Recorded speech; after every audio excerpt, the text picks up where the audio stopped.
I'm just kidding. Aloha, Mayor. Oh, hey. Thank you very much for being here. I also want to thank you at this moment for your strong, bold leadership in the civil defense issues relating to Puna and for advocating for Puna's needs in your message today. I have a question. You mentioned the legislation that might require insurers to renew policies. Yes. Are you also concerned, and do you think there's a legislative fix for the idea of new homeowners policies for people who have to move but cannot currently sell their home because insurance is not available in some areas?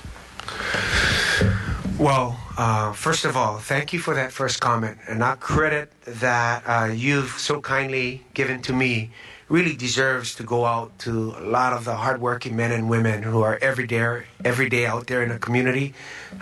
Special thanks and mahalo goes out to Civil Defense Administrator Darryl Oliveira, and really to the good people of Puna, who, as you know, we have weekly meetings and a great conversation in spite of all the fear and anxiety. Certainly, any assistance that can be provided to our residents in this time of tremendous need would be greatly appreciated. Exactly how that would work out, where that pool of resources would come from, who would be eligible, what would be the criteria, and how we'd actually implement and execute that are all questions that need to be answered.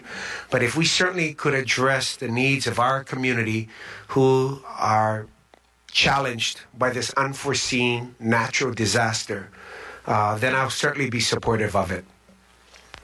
Okay, just as a follow-up to that, are you concerned from the county budget point of view if people can no longer sell their houses or if people are having to move and there's insurance issues? Do you foresee a concern relating to the county budget based on property tax values and things like that if we don't solve this problem? There's a whole series of challenges that we are working on daily. Because the key in this natural disaster, area the size of Oahu, getting cut off from the rest of the island, is essential services. So when you talk about cost to the county, we didn't wait for federal or state funds. We didn't have time to. We had to move. So the county is putting up all the resources up front. We'll worry about FEMA reimbursement and not state disaster funds second. But we have constructed new roads to get people out of Puna for work and for school. We're working with our utilities to make sure, as you know, in Puna, everybody, we saw after Hurricane Iselle just how dependent we are on electricity because it powers our individual water systems. So it's working with our utilities to maintain service, working with our communication providers to maintain communication. And on the county end, we want to make sure everybody on the lower end of Puna has the exact same services as people on the other side of the flow. And as you know, to that end, we created a new fire station in Loa Puna. There's 21 new firefighters on a daily basis. That's $220,000 a month. But to me, it's a cost that we can bear. You know, police. You pick up the phone and dial 911, no matter where you live, you should be treated exactly like anybody else on island. Our bus services, of course, those are county transportation.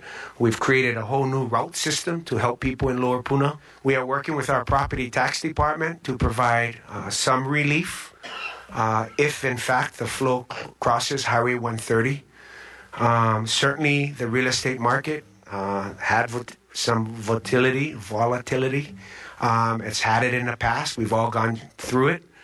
But we've looked at the property tax assessments. We've looked at what would happen if we lost the property tax values in Lower Puna. That'd be a total of $7.2 million, actually, total. And so we're prepared for any eventuality.